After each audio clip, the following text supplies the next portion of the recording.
इतना फेथ था कि अनुराग बासु के साथ काम करने के लिए मिल रहा है। और दादा बहुत ही अच्छे इंसान है। उनकी वाइफ भी तानी जी, मतलब वो बिल्कुल फैमिली की तरह रखा। तो उनके साथ एक बहुत अच्छा एक फैमिली जैसा माहौल था। कभी ऐसा लगा नहीं कि आप ऑफिस जा रहे हैं। तो उनके साथ फिर जुड़ी और 1.5 साल फिर फिल्म पे काम किया। दादा के साथ एक बात अच्छी है कि आप अगर काम अच्छा करो तो वो आपको फिर और काम देते हैं। तो धीरे धीरे करके फिर एक्टर्स के साथ इंटरेक्शन, उनके साथ रीडिंग्स, दादा के साथ स्क्रिप्ट डिस्कशंस में, राइटिंग में, सब चीज में मैं इन्वॉल्व थी। जो चैलेंजेस है, डिफिकल्टीज है, वो तो सबकी लाइफ में होती है। लेकिन क्योंकि हमेशा बचपन से डैडी कहते थे कि चाहे कोई भी प्रॉब्लम आए, चाहे कोई भी रोड ब्लॉक आए, हमेशा याद रखना हम हाथी हैं। हमको हमारा लक्ष्य रख के चलते जाना है। बाकी जो हो आसपास, जब तक कि वो बात हमारी फैमिली पे या हमारी सेल्फ रिस्पेक्ट तक ना आए, तब तक आपको रिएक्ट करने की जरूरत नहीं है। आपको जो करना है आप करें, बाकियों को जो करना है वो करेंगे। जैसे अंधेरी रात हो, अमावस्या की रात भी हो, बहुत सारे बादल हो और आपका तारे भी ना दिखाई दे, लेकिन कहीं ना कहीं से तो तारों की चमक कहीं ना कहीं से तो आ ही जाती है। तो हम कितना भी डिफिकल्ट, कितना भी डार्क टाइम में हो, अल्टीमेटली अगर आप सिर्फ आपका लक्ष्य रख के चलते जाए, पॉसिबल ही नहीं है कि रोशनी नहीं दिखाई देगी।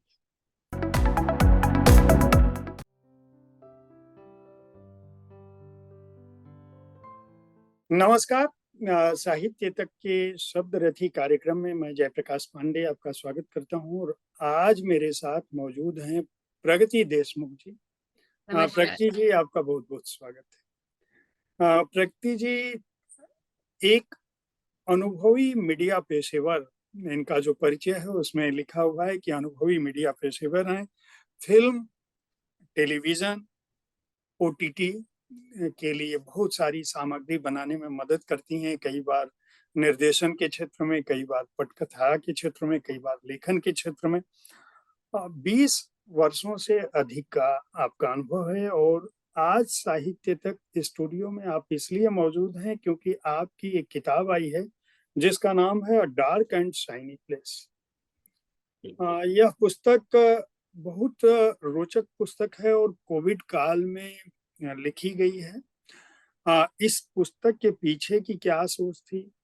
इस पुस्तक को लिखने की वजह क्या थी? इसके नायक नायिका कौन है? इसका कथानक क्या है? इस पर हम चर्चा करेंगे इस कार्यक्रम के दौरान। लेकिन इससे पहले मैं बता दूं कि प्रगति जी का जो परिचय है उसमें बर्फी फिल्म के लिए भी आपने काम किया है, बैटल ऑफ सारागढ़ी के लिए भी काम किया है, आउट ऑफ लव के लिए भी काम किया है और आप फौजी पृष्ठभूमि से आती हैं। आपका परिवार जो है वह सैन्य परिवार में पली बढ़ी है।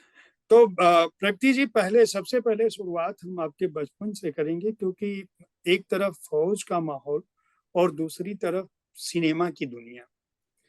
अब आप किताब भी लेके आ गई, साहित्य भी लेके आ गई, तो ये सारा वहां से, मतलब जहां से आपकी बचपन की शुरुआत हुई, वहां से अब तक का जो सफर है वो किस किस तरह से मोड़ लेता गया और उनमें कैसे ढेर सारी फिल्में जुड़ती गई, बहुत सारे प्रोडक्शन हाउस जुड़ते गए, उनके बारे में थोड़ा हमारे दर्शकों को बताएं। पहले तो नमस्कार। और मुझे आप यहाँ पे इनवाइट करने के लिए बहुत बहुत थैंक यू। जर्नी तो बहुत ही इंटरेस्टिंग रही है। पापा आर्मी में थे, अभी रिटायर हो गए, काफी साल हो गए उनको रिटायर होके, पूना में सेटल है।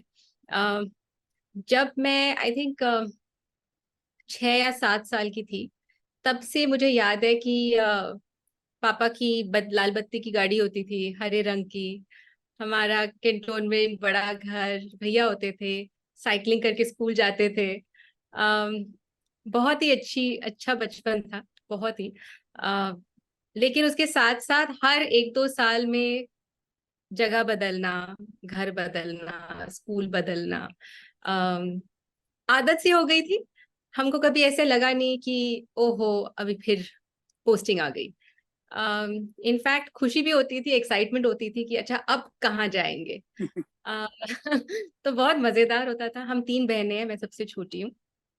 तो दोनों दीदी के साथ काफी कुछ सीखती थी।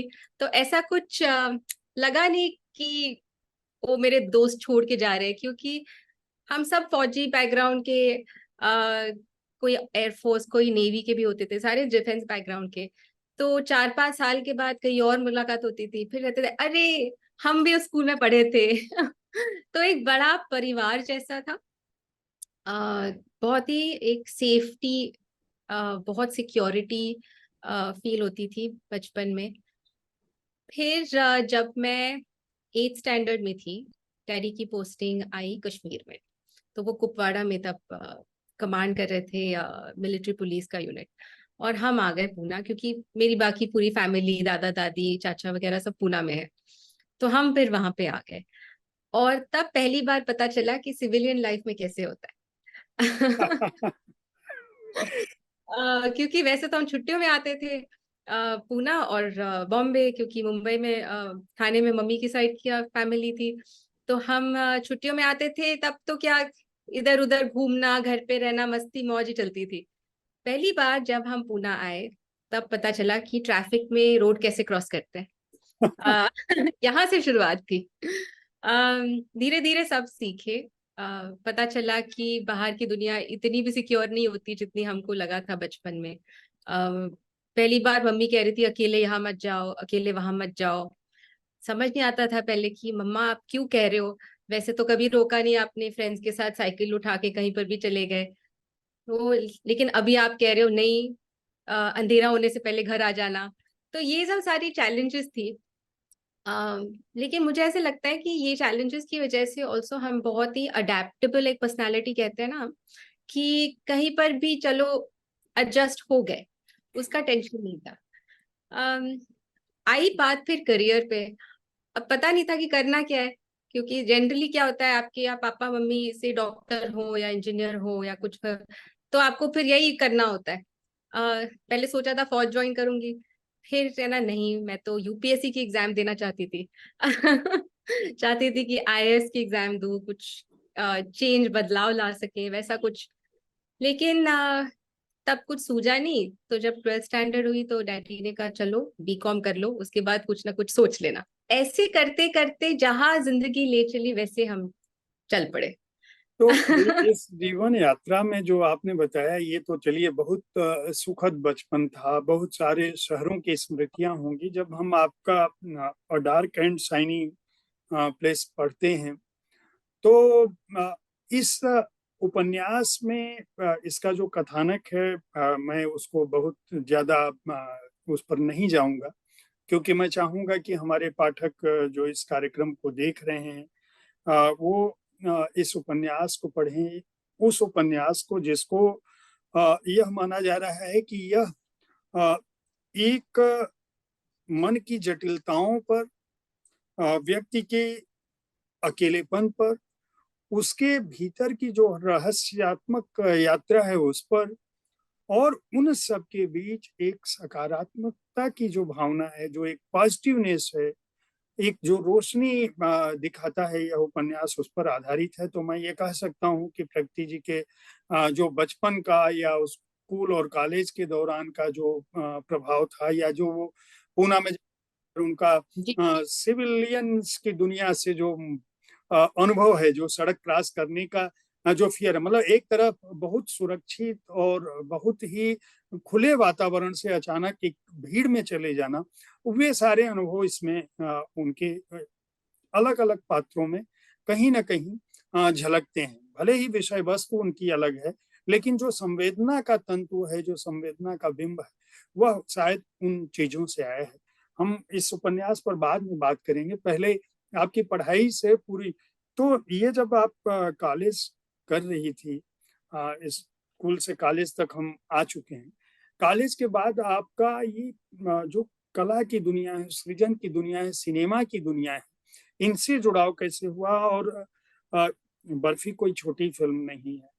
अ, बहुत ही ऑस्कर में जाने वाली पिक्चर रही है, और जो लोग भी बर्फी को देखे होंगे, वो जानते हैं। इसी तरह से बैटल ऑफ सौरागढ़ी या आउट ऑफ लव अ, चर्चित फ़िल्में हैं। मतलब ये ऐसी फ़िल्में हैं जिनका जिनको देखने के बाद लंबे समय तक याद रखा जा सकता है अपनी विषय वस्तु के लिए, अपनी कथानक के लिए, जो उनका प्रेजेंटेशन है उनके लिए, एक्टिंग के लिए, हर चीज के लिए जाना जा सकता है। तो ये आपका सिनेमा से जो जुड़ाव है, एक लड़की जो इसके वातावरण में पली बढ़ी, जो सिविल सर्विसेज करना चाहती थी, पहले डिफेंस में जाना चाहती थी, फिर हुआ कि मैं सिविल सर्वेंट बनना चाहूंगी, वह कला की दुनिया और सिनेमा की दुनिया में कैसे घुस गई? कौन था इसके पीछे, कैसे प्रेरणा हुई और क्या वजह थी? अ, तो इससे पहले मैं एक्चुअली एक आपको एक छोटा सा एक इंसिडेंट बताना चाहूंगी। जब जी। मैं जैसे मैंने कहा 8 9 पापा की पोस्टिंग जब कश्मीर में हुई थी, तब एक्चुअली काफी क्या कहते हैं, एक वो बहुत ही रोजी फेरी टेल दुनिया से हम निकले थे।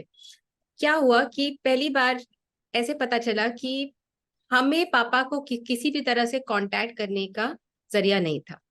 तब ना मोबाइल फोन थे, ये है अर्ली 90s, 91 92 की बात है, 93 की बात है। तो तब मोबाइल फोन वगैरह कुछ नहीं होते थे, ट्रंक कॉल करने पड़ते थे, एसटीडी कॉल कॉल करने पड़ते थे। अम, तब ऐसा टाइम था कि मम्मी घर से बिल्कुल निकलती नहीं थी, क्योंकि वो वेट करती थी कि पापा का फोन कब आएगा, वो मिस नहीं करना चाहती थी। और जब पापा का फोन आता था, उसके 2 दिन वो ठीक है कहीं जा सकती थी, फैमिली से मिल सकती थी, उसके बाद फिर से वो घर में वेट करती थी। तो तब मैं बहुत छोटी थी, मतलब 13 14 साल की थी। जब मैंने ये सब देखा, तब मुझे रियलाइज हुआ कि ये जो हम अभी तक पूरी सिक्योरिटी वाली दुनिया हम जो एंजॉय कर रहे थे एज बच्चे, तब पापा के साथ या मम्मी के साथ, उनके साथ इमोशनली क्या क्या फियर्स, क्या हार्डशिप्स होती होंगी। तो तब वो थोड़ा सा एक ग्लिम्प्स कहते हैं ना ह्यूमन माइंड में, तब पहली बार आया। फिर चलो पापा की पोस्टिंग फिर से पीस स्टेशन में आ गई, और बाकी सब फिर नॉर्मल हो गई दुनिया। फिर जैसे मैंने कहा, मैं कॉलेज वगैरह खत्म करके पता नहीं था कि लाइफ में क्या करना है, तब भी तो तब मेरी एक फ्रेंड थी जो एकता कपूर के साथ काम करती थी, और उसने कहा कि आप आके ट्राई कर लो, ट्रेनिंग देख लो, अगर अच्छा लगता है तो आगे सीख लेना, अगर नहीं अच्छा लगता है तो कुछ और कर लेना। मेरी मम्मा को तो वो तो श्योर थी कि बीकॉम के बाद एमबीए करूंगी, एमबीए सीए करूंगी, क्योंकि वो नेचुरल प्रोग्रेशन होता है। मेरी सिस्टर आर्टिस्ट है, मेरी बुआ आर्टिस्ट है। मेरी बुआ थिएटर भी किया करती थी बहुत साल पहले। तो थोड़ा सा वो एक कला के साथ, वैसे मेरा परिवार थोड़ा सा जुड़ा हुआ है, तो हमने वो बचपन में देखा हुआ है।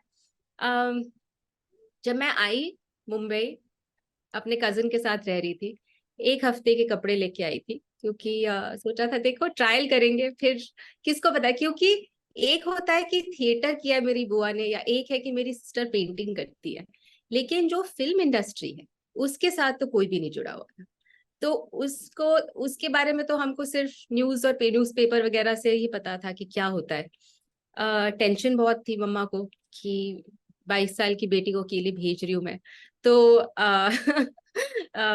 अपने कजिन के साथ रह रही थी, तो चलो वो वाला एक टेंशन कम था कि मुंबई में आप एटलीस्ट घर पे रह रहे हो किसी परिवार वाले रिश्तेदारों के साथ। जब मैंने शुरुआत की तो मम्मी आई, पूरा ऑफिस देखा, शूटिंग का लोकेशन देखा, सबसे जान पहचान की।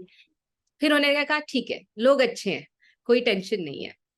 वहां से मेरी जो शुरुआत हुई ट्रेनी बन के एकता कपूर के यहाँ पर, पता नहीं था कि एग्जैक्टली जॉब प्रोफाइल होता क्या है। क्रिएटिव असिस्टेंट की ट्रेनी थी, तो सब किया, कॉस्ट्यूम डिपार्टमेंट में भी, सेट डिपार्टमेंट में भी, डायरेक्शन डिपार्टमेंट में थोड़ा थोड़ा सब सीखा वहां पर। और फिर कुछ महीनों के बाद मुझे एक बहुत ही अच्छी अपॉर्चुनिटी मिली जैसी जैसी कोई नई के साथ काम करने की। फिर वहां पे जो मेरी करियर एक्चुअली शुरू हुई, मैं कहूंगी कि बालाजी में मेरी सारी ट्रेनिंग हुई। And I am very grateful कि मेरा पहला जॉब वो था, क्योंकि वहां पर आप जो सीखते हो वो आप शायद ही कहीं और सीखेंगे, शायद किसी फिल्म स्कूल में सीखेंगे। क्योंकि एक होता है टेक्निकल सीखना, दूसरा होता है रियल वर्ल्ड में कैसे सरवाइव करना। वो जो है ना, वो मैं वहां पर सीखा। तो ऐसी मेरी शुरुआत हुई, पूना से मुंबई का जर्नी, और मेरा पहला जॉब। आज भी जो मैंने दोस्त तब बनाए थे बालाजी में, आज भी दोस्त है। बहुत ही अच्छे दोस्त हैं। तो ये एक फैमिली जैसी बन गई थी। एकता कपूर जी आपकी बात सुन के बहुत खुश होंगी। वो बहुत ही इंटेलिजेंट और बहुत ही टैलेंटेड है।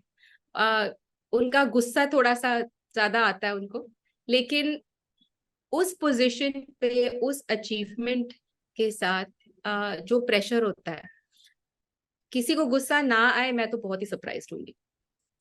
लेकिन एक इतना वो हर शो में, अपने हर शो में हर एपिसोड की कहानी क्या है, कब टेलीकास्ट हो रहा है, हर एक चीज उनको याद रहती थी। और वो हर एक चीज में, कहानी में अपना इनपुट देती थी। अब इतनी सारा कहानी और इतना प्रेजेंस ऑफ माइंड रखना कोई आसान बात नहीं है। तो बहुत रिस्पेक्ट है मेरा उनके लिए।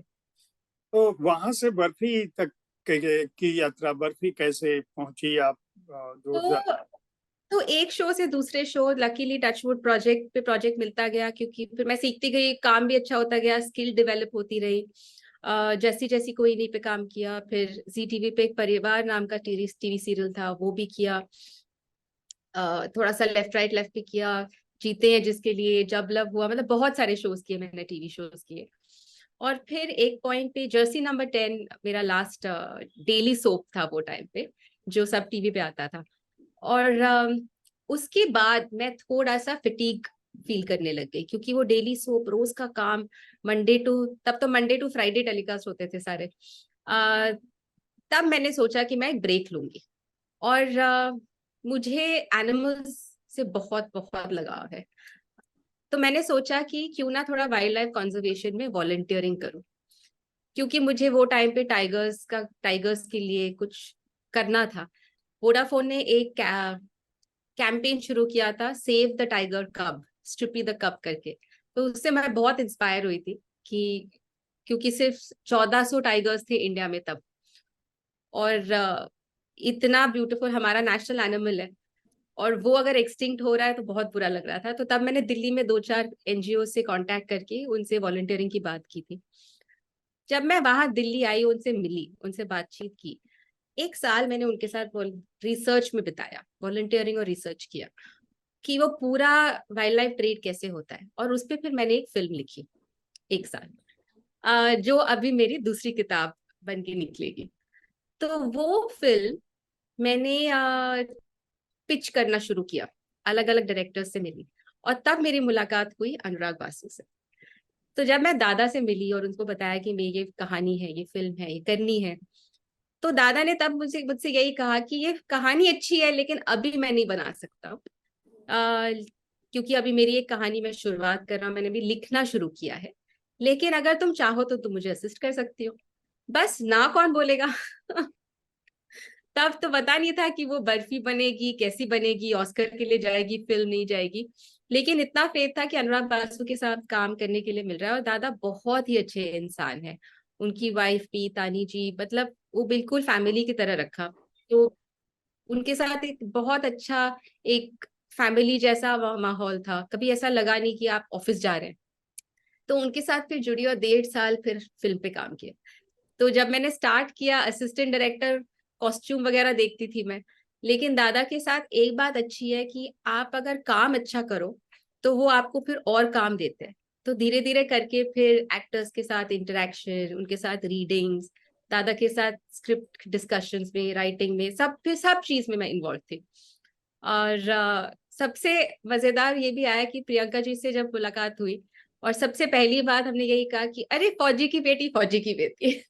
तो तब वहीं पे एक वो कुछ तो एक तार जुड़ गया। और उनके साथ भी बहुत अच्छा लगा काम करके। बहुत इंस्पायरिंग है प्रियंका जी, रणबीर, रणबीर जी भी बहुत इंस्पायरिंग है। तो वैसा फिर मेरी जर्नी थी बर्फी के। आपके जीवन में, निजी जीवन में उस दौरान क्या घट रहा था? आप अभी शादीशुदा, शादी भी कर चुकी हैं, आप अपने पति से कैसे मिली? ये सवाल भी एक बनता है बीच में। इंटरेस्टिंगली मैं उनसे तब मिली जब बर्फी बिल्कुल रिलीज होने वाली थी। तो हम पोस्ट प्रोडक्शन कर रहे थे, एक्चुअली शूटिंग के लास्ट 2-4 दिन बचे थे, और हमारे कॉमन फ्रेंड की बर्थडे पार्टी थी। और उस बर्थडे पार्टी में उनसे मुलाकात हुई। तो उनकी दुनिया बहुत ही अलग है, उनकी एक टेक कंपनी है, तो वो पूरे मोबाइल फोन्स, एप्लीकेशंस वगैरह, वेबसाइट वगैरह ये बनाते हैं। तो वो टाइम पे उनको ट्राई करना था कि शॉर्ट फिल्म कैसे बनाते हैं, उनको थोड़ा सा इंटरेस्ट था उस बात में। और क्योंकि मैं बस बर्फी अभी खत्म कर रही थी उस पे काम करना, तो ऐसी बातचीत शुरू हुई। और फिर वो बातचीत में उनकी शॉर्ट फिल्म दूर रह गई, हमने कुछ साल बाद शादी कर ली। तो उनका अभी भी टेक का बिजनेस है, अभी भी वो कहते हैं मुझसे कि तुमने वो अभी तक फिल्म नहीं बनवाई मुझसे। लेकिन मैंने कहा चलो कभी साथ बनाएंगे तो देखेंगे। बहुत ही वो एक्चुअली काफी स्पिरिचुअल है, अभी वो ईशा योगा में काफी कोर्स भी कर चुके हैं। उनकी स्पिरिचुअलिटी और उनके योगा से मुझे पीस मिलता है। बहुत अच्छी बात। अब हम आते हैं डार्क एंड शाइनी प्लेस पे। अ, ये पुस्तक लिखने की आपको जरूरत क्यों पड़ी, सबसे पहला सवाल ये है। और अगर आपने इसको लिखा तो एक ऐसे विषय को क्यों चुना जो अगर हम इसका आवरण चित्र देखें तो इसमें एक महिला है और उसको शायद अपना कुछ रिफ्लेक्शन सा दिखता है। आप उसको आत्मा कह सकते हैं, उसकी परछाई कह सकते हैं, उसकी रूह कह सकते हैं, या उसका अतीत, कुछ भी कह सकते हैं, जो अंधेरे से घिरा हुआ है। नीचे कुछ चीजें हैं जो उसको बिंब के तौर पर मैं कह सकता हूँ दिखाई पड़ती हैं। मैं पूरी कहानी चूंकि मैं पढ़ चुका हूँ तो मैं नहीं चाहूंगा कि, मैं चाहूंगा दर्शकों को कि वो इस पुस्तक को खरीदें। 350 रुपये इसका मूल्य है और द राइट ऑर्डर ने इसको जो है प्रकाशित किया है। तो पुस्तक अमेजन पे भी उपलब्ध है। लेकिन डार्क एंड शाइनी प्लेस से आप कहना क्या चाहती थी, एक सवाल मेरा है, पहला सवाल। और इसी से जुड़ा दूसरा सवाल है कि जब हम इस उपन्यास को पढ़ते हैं तो इसकी बहुत सारी पात्र, या मैं कहूँ कि 80% से अधिक का पात्र जो है इस उपन्यास में सिर्फ महिलाएं हैं। और अलग अलग शेड लिए हुए महिलाएं हैं, लेकिन हैं वही। उनके संघर्ष, उनका जीवन, उनकी सोच, उनके विचार, उनके जीवन की घटनाएं इसमें शामिल हैं। तो इसका कथानक कहाँ से मिला, आपने इसी विषय को क्यों चुना? और थोड़ा बहुत कहानी बता सकती हैं, क्योंकि जो पढ़ना, जो रीडर है जिसको पढ़ने की लत है, वो कहानी सुन के भी पढ़ने की ओर उन्मुख हो सकता है। उसको ऐसा कुछ नहीं, ये फिल्म नहीं है कि हम लोग डिस्क्लोज कर दें तो कोई दिक्कत है। जैसे मैंने कहा, जब पापा बॉर्डर पे थे, कश्मीर में थे, तब जो शुरुआत हुई मेरा इंटरेस्ट की ह्यूमन साइकोलॉजी क्या होती है, तब मैंने थोड़ा थोड़ा पढ़ना सीख शुरू किया था। मैं बहुत ही फिलोसॉफिकल नॉवेल्स पढ़ती थी तब भी। एक नॉवेल है मैन सर्च फॉर मीनिंग, बहुत ही पॉपुलर है, हॉलोकॉस्ट पे है। तब मैंने पढ़ी थी वो, और वो मेरे साथ रह गई थी। उसके बाद जैसे जैसे जिंदगी आगे बढ़ती गई, अब मुझसे कोई भी मिलता है, उनको लगता है कि मेरी जिंदगी बहुत ही हंसी मजाक के साथ खुशी खुशी अब तक बीती है और अभी भी अच्छा ही सब है। और मैं कहूँगी ऐसा कुछ बुरा नहीं हुआ है, सब अच्छा ही हुआ है। लेकिन जो चैलेंजेस है, डिफिकल्टीज है, वो तो सबकी लाइफ में होती है। लेकिन क्योंकि हमेशा बचपन से डैडी कहते थे कि चाहे कोई भी प्रॉब्लम आए, चाहे कोई भी रोड ब्लॉक आए, हमेशा याद रखना हम हाथी हैं। और ये कुछ भी हो जाए, जब मैं उनको फोन करती हूँ कि डैडी ऐसा हो गया, वैसे हो गया, वो सुनते हैं, फिर वो कहते हैं बेटा हम कौन है, हम हाथी हैं। तो इसका मतलब क्या हुआ कि हमको हमारा लक्ष्य रख के चलते जाना है। बाकी जो हो आसपास, जब तक कि वो बात हमारी फैमिली पे या हमारी सेल्फ रिस्पेक्ट तक ना आए, तब तक आपको रिएक्ट करने की जरूरत नहीं है। आपको जो करना है आप करें, बाकियों को जो करना है वो करेंगे। इसकी वजह से एक वो पॉजिटिव एटीट्यूड मेरा बिल्ड होता गया है। तो अभी तो वो सेकंड नेचर ही हो गया। ग्लास आधा खाली नहीं दिखता मुझे, आधा भरा हुआ ही दिखता है। तो वो अभी सेकंड नेचर हो गया। लेकिन एक सेकंड नेचर, अभी मैं 40 साल की हूँ, तो अभी वो बन इतने सालों में वो बना क्योंकि मेरे पापा ने हमको हमेशा ये सिखाया। अब आए किताब पे, तो अ डार्क एंड शाइनी प्लेस इसलिए क्योंकि अंधेरा कितना भी हो उसमें एक थोड़ी सी चमक हमेशा रहती है। जैसे अंधेरी रात हो, अमावस्या की रात भी हो, बहुत सारे बादल हो और आपका तारे भी ना दिखाई दे, लेकिन कहीं ना कहीं से तो तारों की चमक कहीं ना कहीं से तो आ ही जाती है। तो हम कितना भी डिफिकल्ट, कितना भी डार्क टाइम में हो, अल्टीमेटली अगर आप सिर्फ आपका लक्ष्य रख के चलते जाए, पॉसिबल ही नहीं है कि रोशनी नहीं दिखाई देगी, दिखेगी ही दिखेगी। इसलिए वो डार्क एंड शाइनी प्लेस, क्योंकि आपकी लाइफ में कितना भी अंधेरा हो, अंत में अच्छा होगा। तो ये था टाइटल का ऑब्जेक्टिव। अब लॉकडाउन के टाइम पे जब मैंने ये किताब लिखना शुरू की, जैसे कि मैंने आपको पिछली बार एक बार हम लोग जब बात कर रहे थे तब बताया था, हम लोग बस 2 दिन पहले इस नए घर में शिफ्ट हुए थे, मैं और मेरे हस्बैंड। तो हमारा लॉकडाउन का पहला 3 महीना तो आराम से निकला अनपैकिंग में, घर लगाने में, हंसी मजाक में, वीडियोस देखने में, सबके साथ वीडियो कॉल करने में। एक ये भी अच्छी बात हुई लॉकडाउन में कि हम जितने लोगों के साथ बात नहीं करते थे इतना रेगुलरली, उनके साथ रोज बात करने लग गए। तो थोड़ा सा रिकनेक्शन जो होता है ह्यूमन लेवल पे, वो होने लग गया था।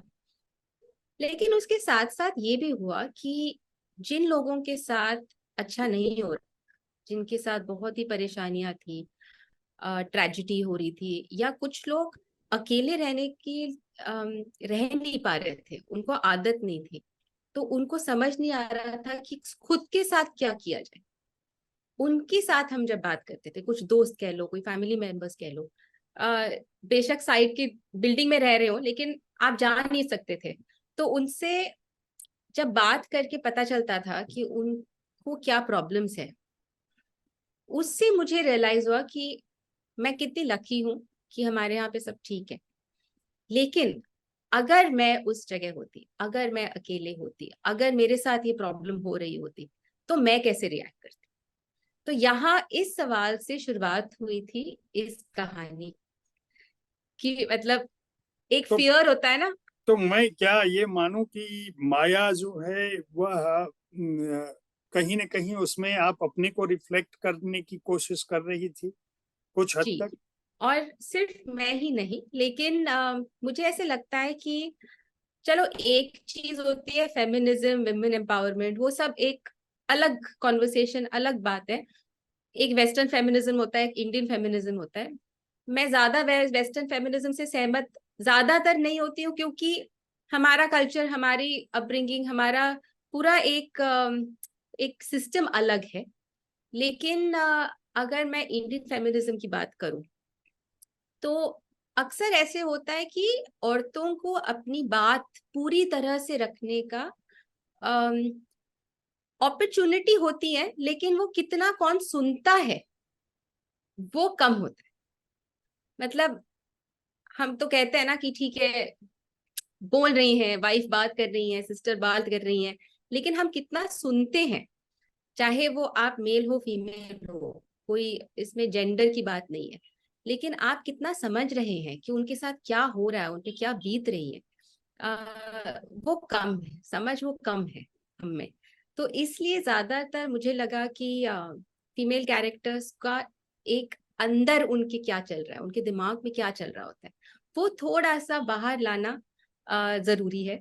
और जरूरी इस तरह से है कि बहुत ही रिलेटेबल हो, ऐसा ना लगे कि ये तो कोई नहीं है, ये तो ऐसी मनगढ़ंत कोई कैरेक्टर, कोई कहानी बन चुकी है। लेकिन जो हम पढ़े और उसको हमको लगे कि ऐसा तो मेरे साथ भी हो चुका है, या मुझे कभी कभी लगता है। बेशक आप मेल हो, लेकिन आप भी अगर पढ़ेंगे कभी कभी जो माया को फील होता है, या मीरा ने जैसे किया, तो आपको भी कभी कभी लगेगा हाँ यार, मेरे मुझे तो ऐसा कभी लगा था। तो मेन ऑब्जेक्टिव वो था।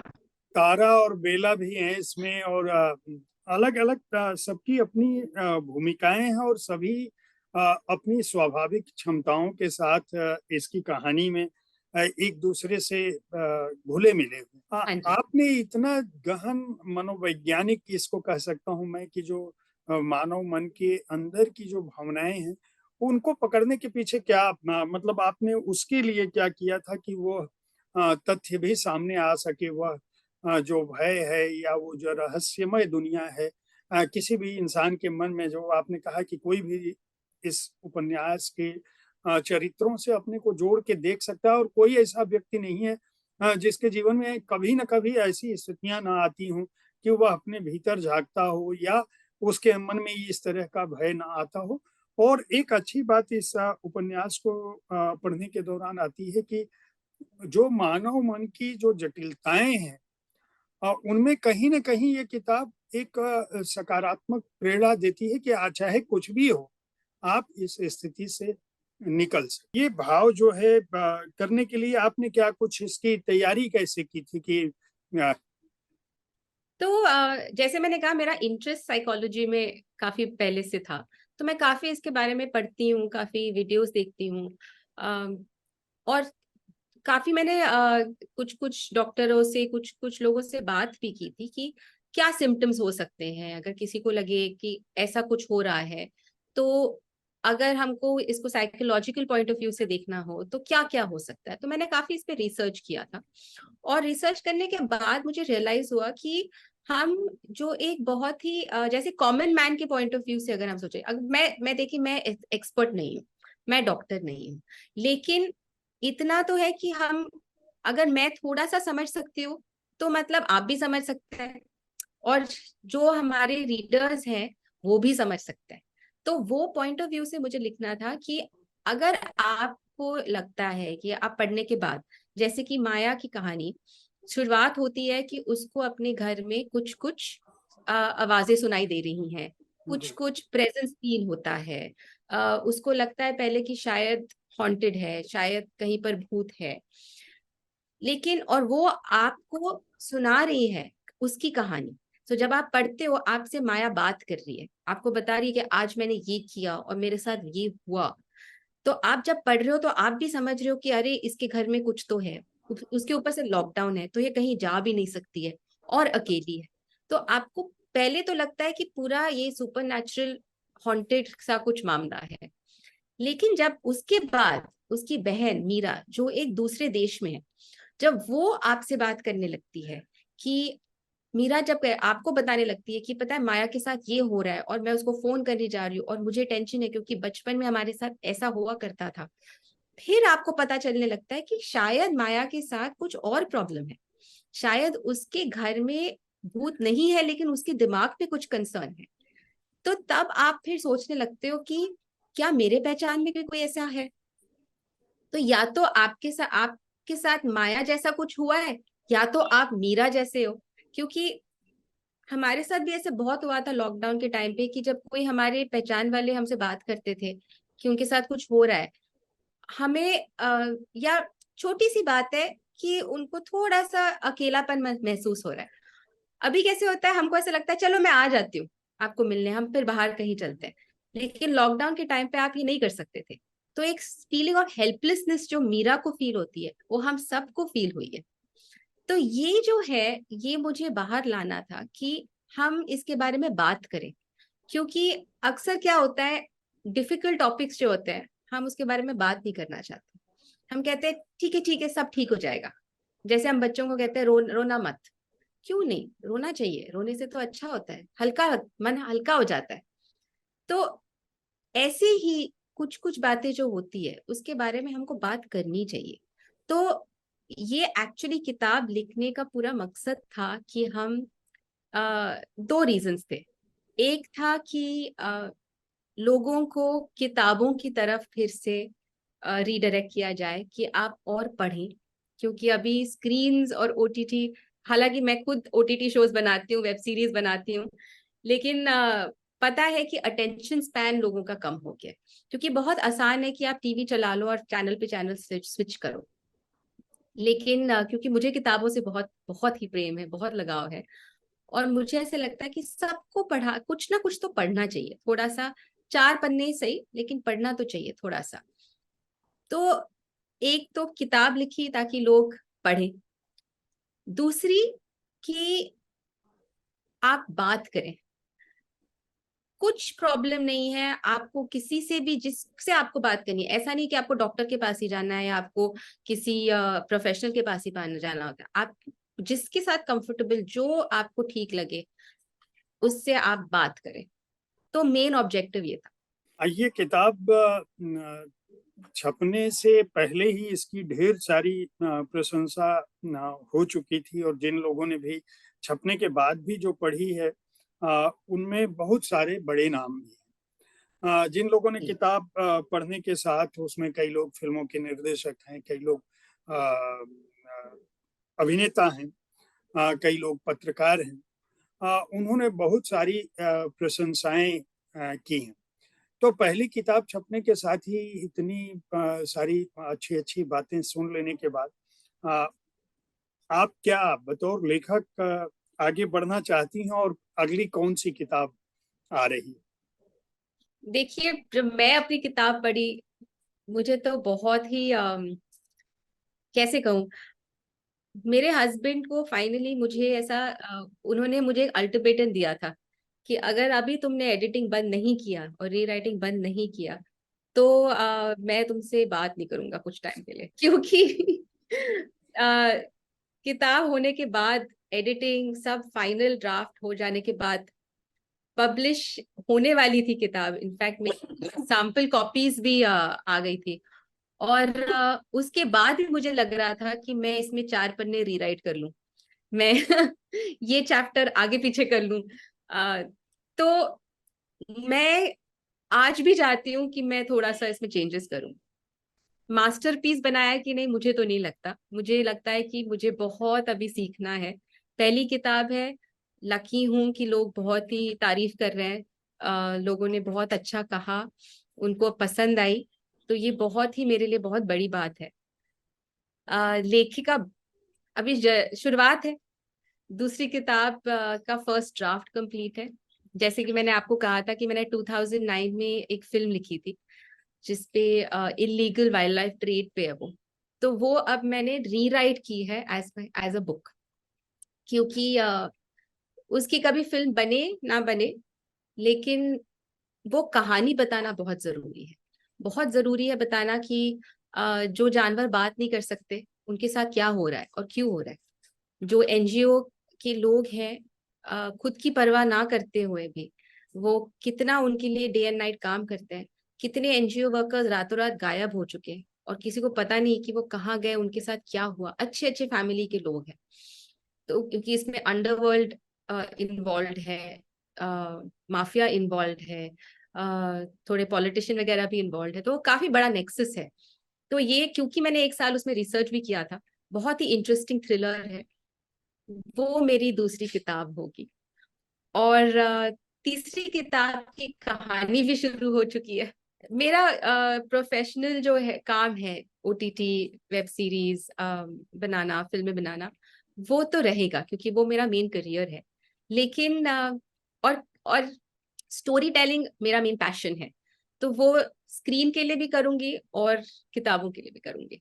बहुत-बहुत शुभकामनाएँ। ये पुस्तक हिंदी में कब आ रही है, या दूसरी भारतीय भाषाओं में लाने की कोई योजना है? क्योंकि देखिए, हमने जो बात की, आप कहीं न कहीं भारतीय नारी के अंदर जो भाव हैं, उनको उभारने की कोशिश कर रही हैं, और वह मजबूत हों। आपकी दूसरी किताब की जो आपने बात बताई, वो भी उन जानवरों के लिए है जो भारतीय जंगलों से, या भारतीय जंगलों में जो तस्करी या व्यापार, या उनके ऊपर जो जुर्म हो रहे हैं, या जो लोग नहीं समझ पा रहे हैं जंगलों की जो कटाई है, और मनुष्य और जानवरों का जो साझा जीवन है, जो हो सकता है, जो पहले था, प्रकृति में एक साथ लोग रह रहे थे। आप कहीं न जी। कहीं उसको मोड़ रही हैं, उस तरफ उन्मुख करने की कोशिश कर रही हैं।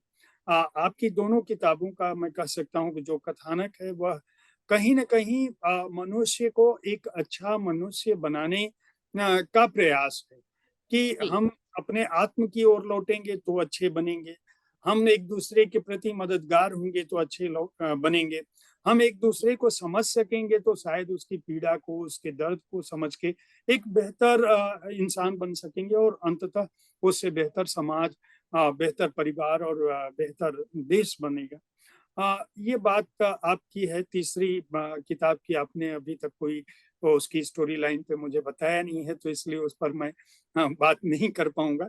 लेकिन क्या आपके दिमाग में है कि ये भारतीय भाषाओं में भी ये किताब आए, मराठी में भी आए और हिंदी में भी आए, खासकर हिंदी में लोग ज़्यादा जानेंगे क्योंकि जिन जंगलों की आप बात कर रही हैं वे भारतीय भाषाई क्षेत्रों में ज़्यादा हैं। जी अंग्रेज लोग तो चलिए ठीक है, ट्रेड में जुड़े होंगे, जानने वाले लोग हैं। लेकिन जो जी बुनियादी समस्याएँ हैं वो हमारे, मुझे लगता है कि भारतीय भाषाओं से जुड़े समाज में ज़्यादा है। जी। तो उस तो तरफ क्या सोच? तो मेरे पब्लिशर से बात तो हो रही है कि बुक का ट्रांसलेशन हो, डार्क एंड शाइनी प्लेस का। अब वो कब कैसे होगा, वो उन पे थोड़ा सा, उनके मार्केट वगैरह प्लान पे थोड़ा सा डिपेंड करेगा। लेकिन बातचीत तो चल रही है उसके बारे में। जो मेरी दूसरी किताब है, आपने बिल्कुल सही कहा कि वो हिंदी में, कोई और भाषा बने ना बने, हिंदी में जरूर होनी चाहिए। मेरी कोशिश ये है कि अभी मेरा जो दूसरा ड्राफ्ट कंप्लीट हो जाएगा, तो सबसे पहले मैं कोशिश करूंगी कि उसकी कोई फिल्म या वेब सीरीज का कोई डील पहले हो जाए, ताकि जब किताब, क्योंकि वो किताब मुझे इंटरनेशनली पब्लिश करानी है, तो वो इंग्लिश में तो होनी ही चाहिए क्योंकि इंटरनेशनली जाएगी। और वो इंटरनेशनली क्यों जाना चाहिए, क्योंकि हमारे जो जो अभी मैं आपको बता रही थी, जो ये पूरा ट्रेड है, जो इलीगल पूरा ट्रेड है, वो ज्यादातर जा रहा है विदेश। तो इसलिए इसको थोड़ा सा इंटरनेशनल लेवल पे बात करना बहुत जरूरी है, और उसकी फिल्म या वेब सीरीज हिंदी में बने, ताकि लोगों को पता चले कि ये कहानी है क्या और हो क्या रहा है जंगलों में। तो उसकी जरूर, मतलब उसके बाद वो हिंदी में किताब बने ना बने, अगर वेब सीरीज टाइम पे नहीं बनी तो किताब जरूर हिंदी में करवाएंगे हम। बहुत सारी मेरी शुभकामनाएँ हैं। धन्यवाद। फ़िल्मी दुनिया के अनुभवों से लेके एक अच्छी किताब पर हमने बात की। आप ऐसे ही लिखती रहें, ऐसे ही जो भारतीय जीवन जगत है उसको अपने लेखन से प्रभावित करती रहें और साहित्य तक में समय-समय पर बात करती रहें, आपकी किताबें आती रहें और हम लोग बात करते रहें। बहुत-बहुत धन्यवाद हमसे जुड़ने के लिए। बहुत बहुत धन्यवाद। मैं सिर्फ एक चीज कहना चाहूंगी, आपने बहुत ही अच्छी बात कही कि हमें अच्छाई की तरफ बढ़ना चाहिए।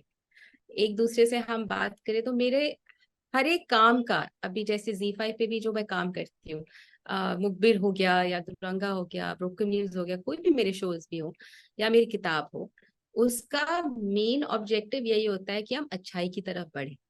और ये जो ब्रॉडकास्ट मीडियम है, और आपका भी वही ब्रॉडकास्ट मीडियम है, इससे हम बहुत ज्यादा लोगों की तरफ, हमारी तरह हमारी आवाज पहुंचा सकते हैं। तो हमें एक रिस्पॉन्सिबिलिटी आ जाती है हम पे कि हम जो करें या हम जो लिखें वो अच्छाई की तरफ जाए। तो ये जो बात है, ये मेरा मेन ऑब्जेक्टिव था कि मैंने करियर स्विच नहीं किया। मैं बीच में सोच रही थी कि फिर से यूपीएससी के एग्जाम के लिए ट्राई करूं, लेकिन मैंने किया नहीं, क्योंकि मुझे ऐसा लगता है कि मुझे सिविल सर्वेंट बन के जो अच्छाई करनी थी, वो मैं इस मीडियम में रह के, ब्रॉडकास्ट में हमारे थॉट्स शेयर करके या कैरेक्टर्स के थ्रू या कहानियों के थ्रू हम फिर भी वो मैसेज दे सकते हैं। तो आपसे बहुत बहुत थैंक यू कि आपने इतनी अच्छी बातचीत की, और मैं शायद जो कुछ ना कह पाई वो उसने आप उसको आपने कह दिया इतनी खूबी से। तो बहुत बहुत धन्यवाद आपका।